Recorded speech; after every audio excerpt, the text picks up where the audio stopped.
मनुष्य के लिए क्या है। जैसे कि देखो वचन में लिखा 1 कलीसियों अध्याय 1 वचन 26। कोई भी जोर से पढ़िए। अर्थात उस भेद को जो समयों और पीढ़ियों से गुप्त रहा, परंतु अब उसके उन पवित्र लोगों पर प्रकट हुआ है। हाँ, क्या अर्थात उस भेद का जो समयों और पीढ़ियों से गुप्त था, समयों और पीढ़ियों से गुप्त था। गुप्त, जैसे मैंने पहले भी कह चुका हूँ कि कुछ गुप्त रहता है हमारे भी जीवन में, कहीं ना कहीं बात गुप्त रहती है कि नहीं।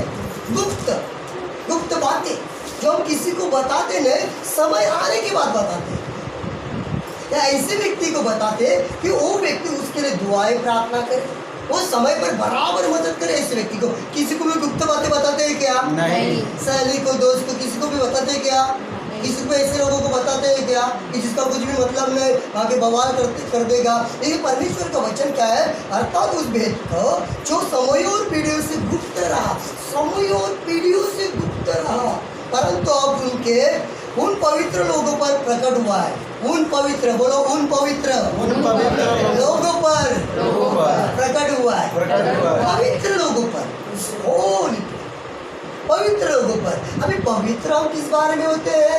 कि यीशु के लहू के द्वारा, उसके वचन के आधार पर। यूहन्ना में क्या है? वचन के आधार, जो वचन जो तुमने सुना है उसके द्वारा तुम पवित्र हो ही चुके हो, बोले ना।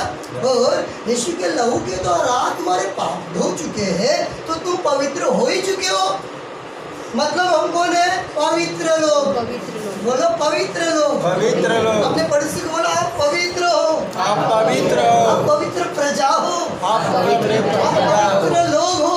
हालेलुया। पवित्र लोग हो।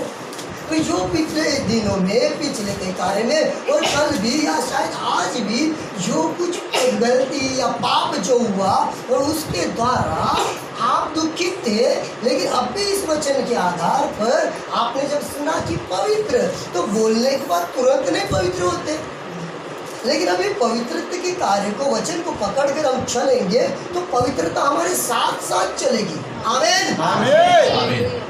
हमारे साथ पवित्रता चलेगी, क्योंकि हमें पवित्र करने वाला पवित्र है। इसलिए क्या बोला है पतरस में? मैं पवित्र हूँ वैसे तुम भी पवित्र बनो। बोलो पवित्र बनो। तो इसका मतलब है दारू पीने वाला खुद बोले मुझे दारू नहीं पीना है, विचार करने वाला बोले मुझे विचार नहीं करना है, चोरी करने वाला क्या बोले?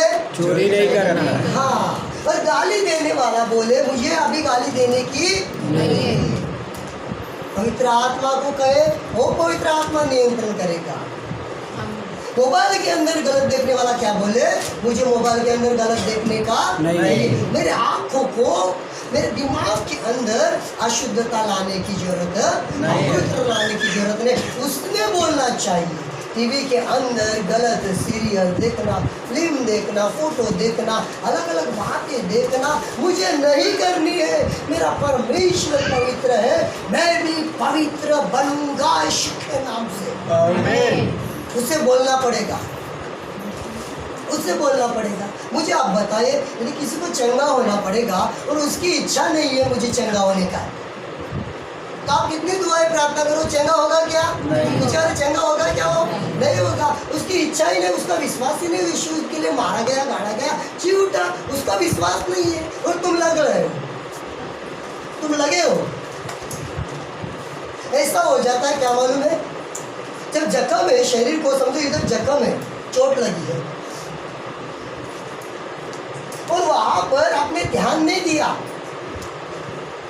और बाद में जख्म बड़ी हो रही है, बड़ी हो रही है, बड़ी हो रही है। ये गोली का, वो गोली का, क्या खाने का होगा। फिर बाद में तो जख्म और बड़ी हो जाती है। अब ऊपर से कुछ मलहम पट्टी थोड़ा बार करते हो, लेकिन अंदर ऐसा पॉइजन भरा हुआ है, ऐसी बातें भरी हुई है जिसके द्वारा सुनिए ध्यान से, वो जख्म बढ़ रही है, कम नहीं हो रही, सूख नहीं रही। प्रॉब्लम किधर है? अंदर। प्रॉब्लम किधर है? अंदर। मतलब वो व्यक्ति डॉक्टर के पास जाए, सलाह ले और डॉक्टर कुछ दवा करे, इंजेक्शन देवे, कुछ बातें दे और बोलेगा नहीं अंदरूना से जख्म सूखना चाहिए, इसलिए मैंने इन्फेक्शन जो हुआ है उसके लिए मैंने दवा